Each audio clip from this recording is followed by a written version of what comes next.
The train ride up to Ossining was dreary, and the children seemed to this bachelor surprisingly omnipresent. The twin girls sat up watching television until Uncle Harry himself was nodding, and then in the heart of the night little Donald would sleepwalk, sobbing, into the bed where Bech lay with his pale, gentle, plump beloved.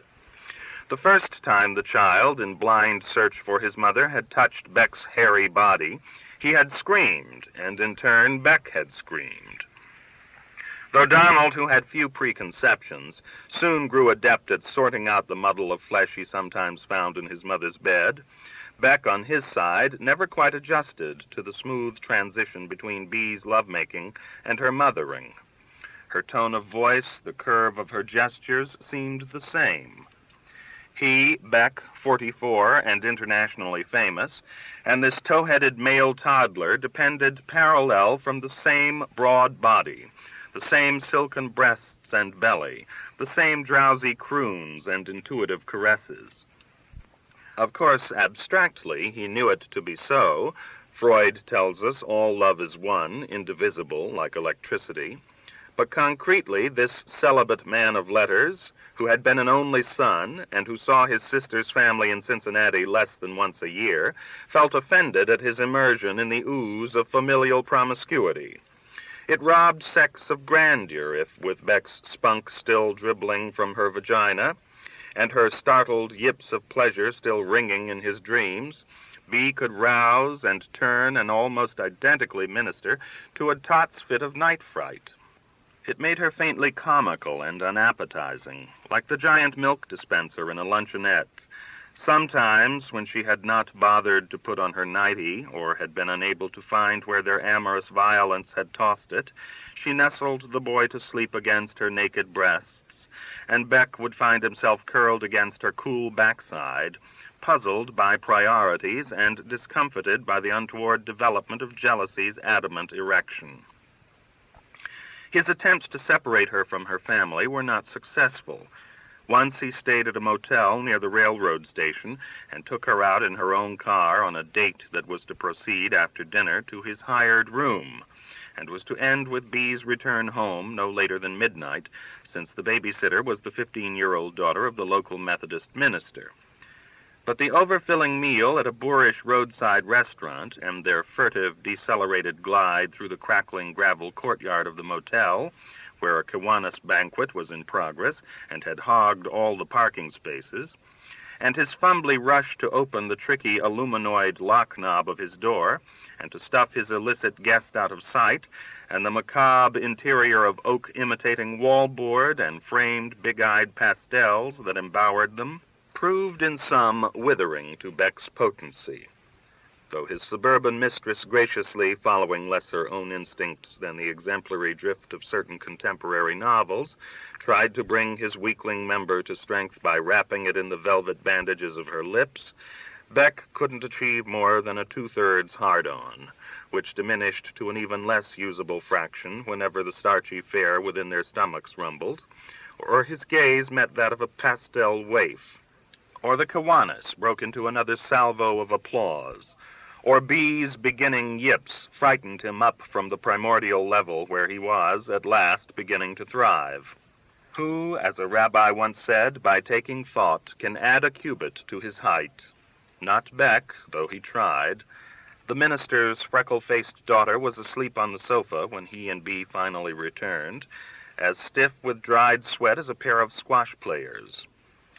In Manhattan, on Bech's cozy turf, the problem was different. Bee underwent a disquieting change. At home in Bech's drab, large rooms at Riverside 99th, she became slangy, bossy, twitchy, somewhat sluttish, too much at home. She became, in short, like her rejected sister Norma. The Latchet blood ran tart at the scent of marriage. Old Judge Latchet, when alive, had been one of the hanginger magistrates in Jersey City. Bee, as her underwear and Bech's socks dried together on the bathroom radiator, tended to pontificate. "You should get out of these dreary rooms, Henry. They're half the reason you're blocked."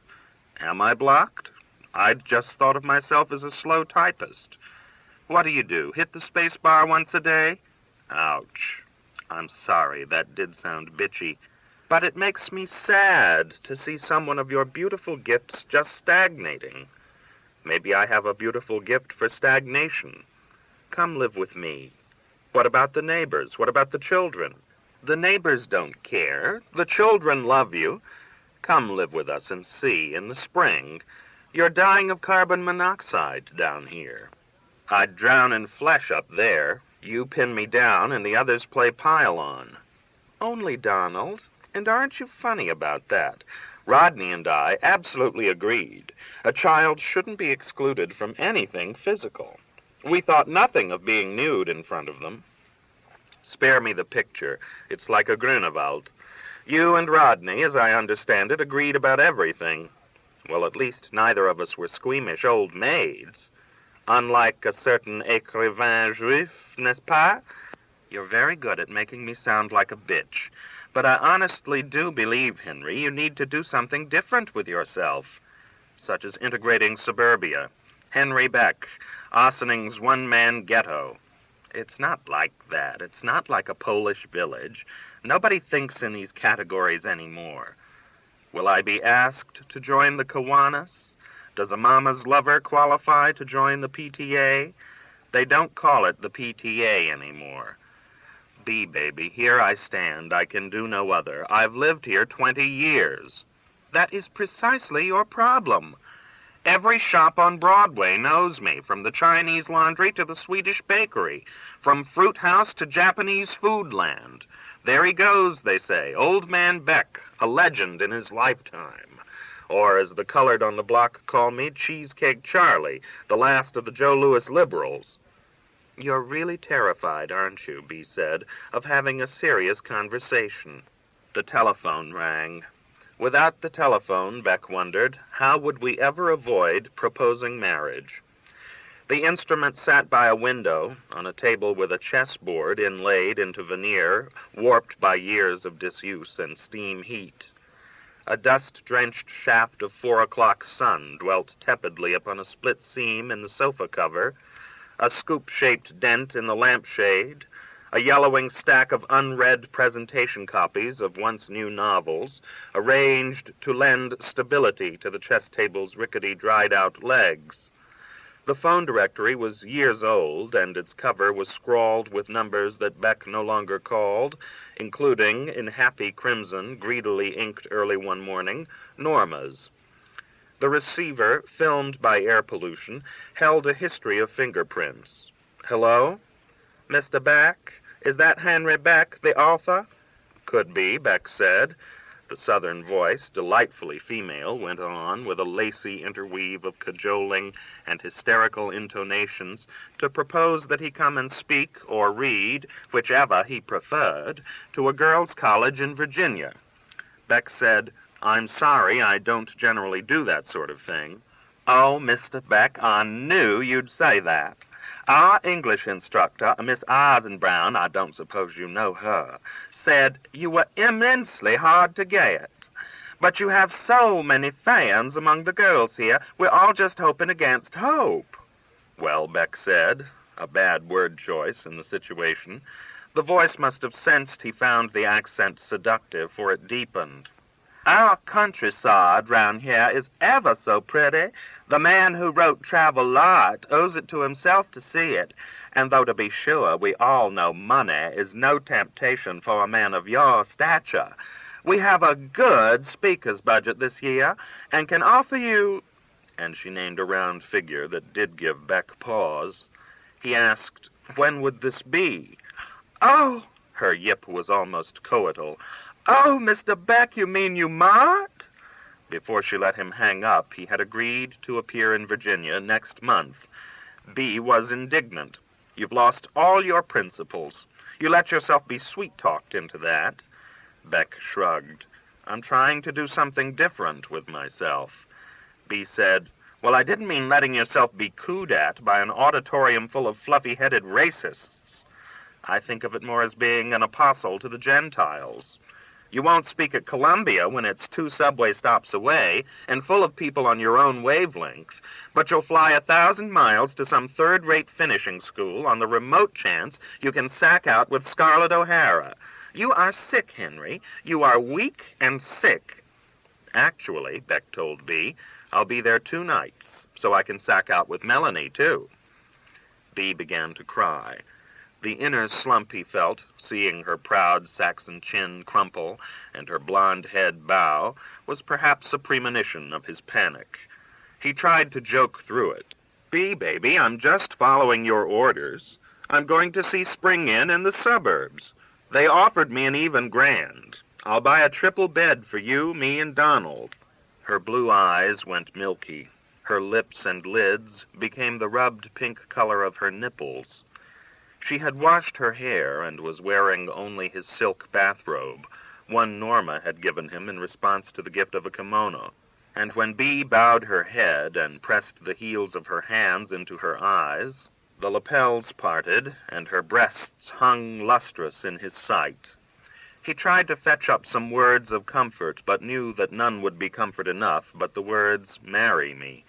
So he looked away, past the dented lampshade, at the framed rectangle of city that he knew better than he knew his own soul, the fragile forest of television aerials, the stunted courtyards of leafless ailanthus, the jammed clockwork of fire escapes. His slump hung nervously suspended within him like a snagged counterweight. 2 petite, groomed, curried girls met him at the airport and drove him in a pink convertible at great speed through the rolling, burgeoning landscape. Spring had arrived here. New York had been windy and raw. The marzipan monuments of Washington, seen from the airport, had glittered above cherry blossoms. Piedmont Airlines had lifted him and rocked him above hills, dull evergreen, on the ridges and fresh deciduous green in the valleys, where streams twinkled. The shadow of the plane crossed racetrack ovals and belts of plowed land. Dot-sized horses slowly traced lines of gallop within fenced diagrams. Looking down, Bech was vertiginous. Twice they bumped down into small airports cut into hillsides. On the 3rd stop, he alighted. The sun stood midway down the sky, as it had the day the phone had rung, and Bea had mocked his acceptance. But now the time stood an hour later in the day. It was after 5. The 2 girls, giggling, gushing, met him and drove him in a deafening rush of speed. If the convertible flipped, his head would be scraped from his shoulders. He foresaw the firemen hosing his remains from the highway to a campus, once a great plantation. Here many girls in high heels and sheer stockings and, Bech felt, girdles, strolled across acres of hilly lawn, overswept by the strong smell of horse manure. In his urban nostrils the stench rampaged, but nothing in the genteel appearance of the place acknowledged it, not the scrubbed and powdered faces of the girls, nor the brick and trim facades of the buildings, nor the magnolia trees, thick and lumpy with mauve and cream, turnip-shaped buds. It was as if one of his senses had short-circuited to another channel, or as if a school of deaf mutes were performing a minuet to the mistaken accompaniment of a Wagnerian storm. He felt suddenly, queasily hollow. The declining sun nubbled the lawn's texture with shadowed tufts, and as Bech was led along a flagstone path to his first obligation, an informal hour with the Lanier Club, a branch of budding poetesses, profound duplicity seemed to underlie the landscape. Along with the sun's reddening rays and the fecal stench, a devastating sadness swept in. He knew that he was going to die, that his best work was behind him, that he had no business here, and was frighteningly far from home. Bech had never gone to college. War had come when he was 18, and a precocious acceptance from liberty 2 years later. He stayed in Germany a year after VE Day, editing a news sheet for the U.S. occupation forces in Berlin, and returned home to find his father dying. When in time the man, not even old, merely in his 50s, had surrendered the last shred of his trachea to the surgeon's knife, and had beat his way back from the underworld of anesthesia for the final time, Bech felt he knew too much for college. He joined the army of vets who believed they had earned the right to invent their lives. He entered a tranced decade of abstract love, of the exhilarations of type and gossip and nights spent sitting up waiting for the literary renaissance that would surely surpass that of the 20s, but just as much as this war had surpassed, in nobility and breadth and conclusiveness, its predecessor. But it was there, with the gaunt titans of modernism, with Joyce and Eliot and Valéry and Rilke, that one must begin. Make it new, the intolerable wrestle with words and meanings. Bech weaned himself from the slicks and wormed his way into the quarterlies. Commentary let him use a desk. As he confessed to Vera Glavenakova, he wrote poems, thin poems scattered on the page like soot on snow.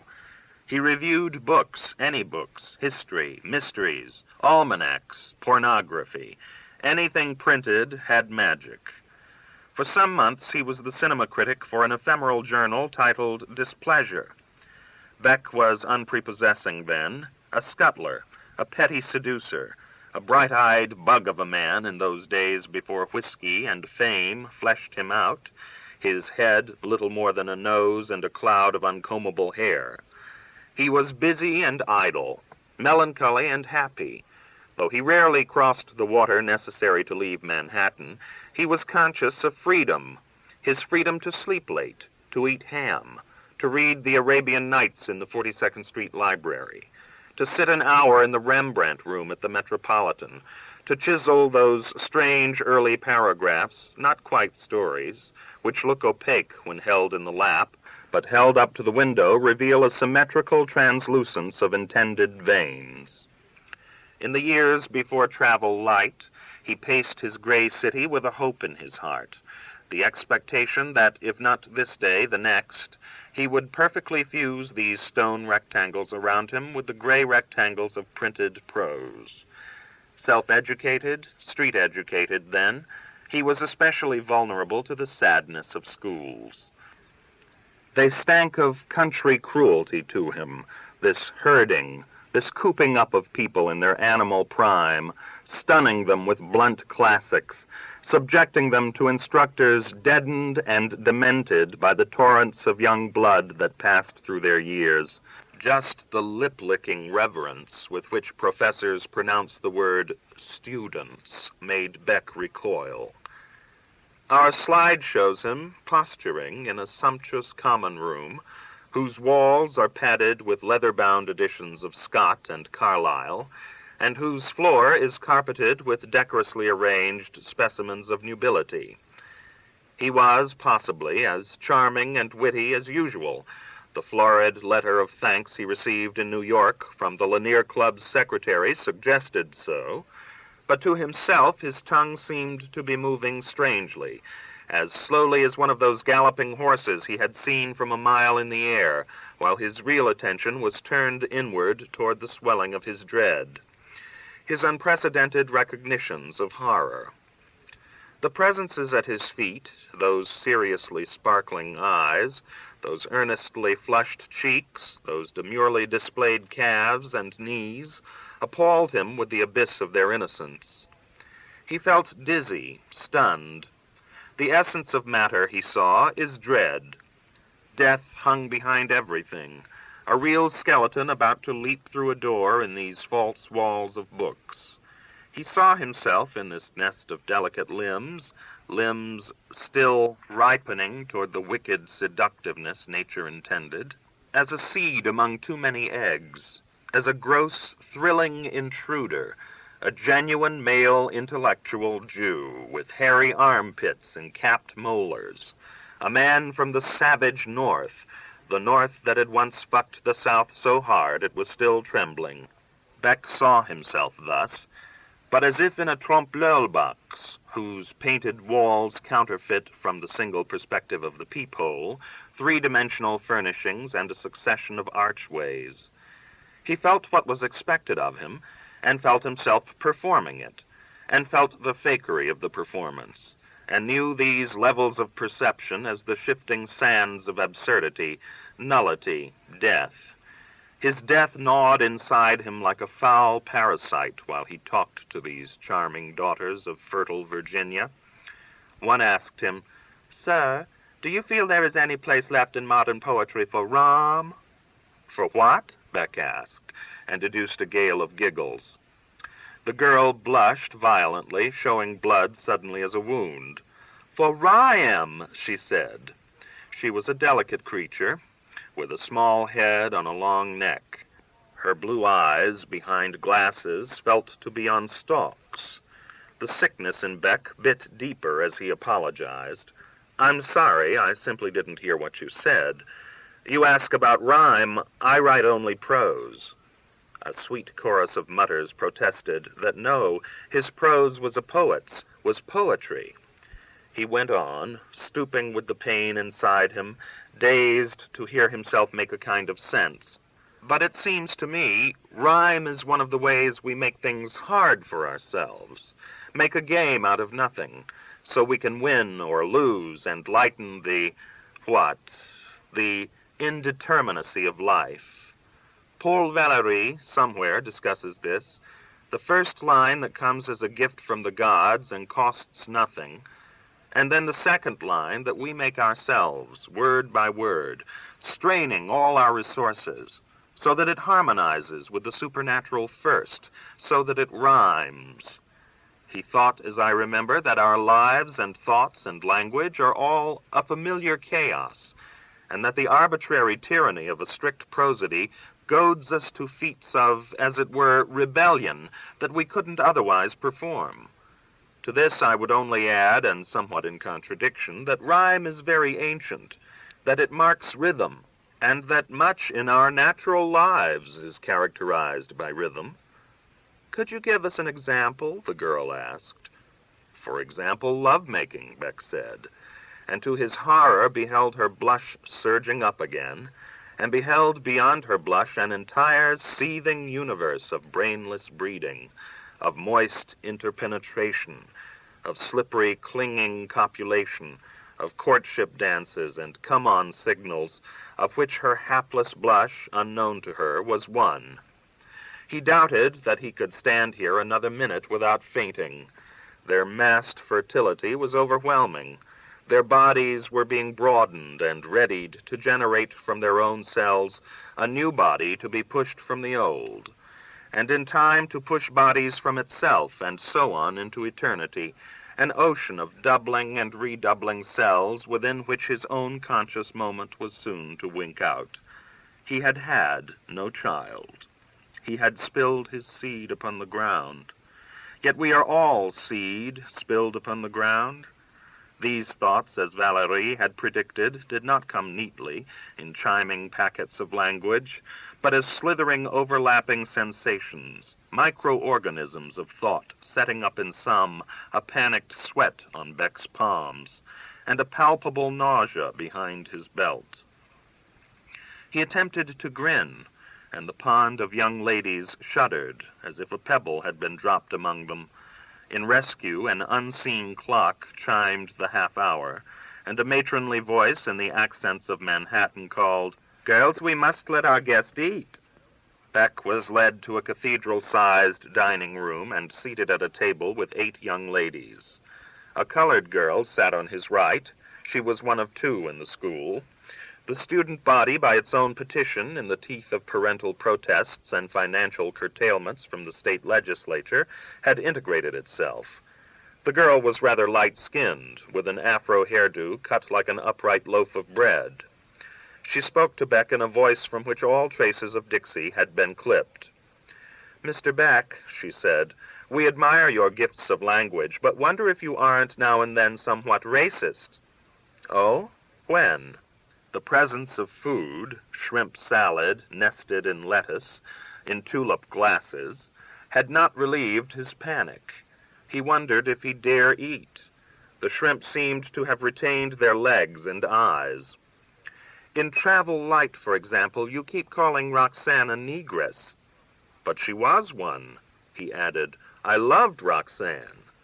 The fact is, the word has distinctly racist overtones. Well, what should we call them? I suppose you might say black women.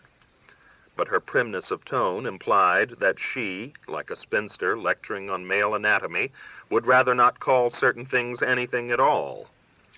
Bech was momentarily roused from his funk by this threat, that there were holes in language, things that could not be named. He told her, calling you a black woman is as inexact as calling me a pink man. She responded promptly, calling me a negress is as insulting as calling you a kike. He liked the way she said it. Flat, firm, clear, fuck you, black is beautiful. Forced by the argument to see her color, he saw that her loaf of hair was cinnamon-tinted, and a spatter of freckles saddled the bridge of her nose.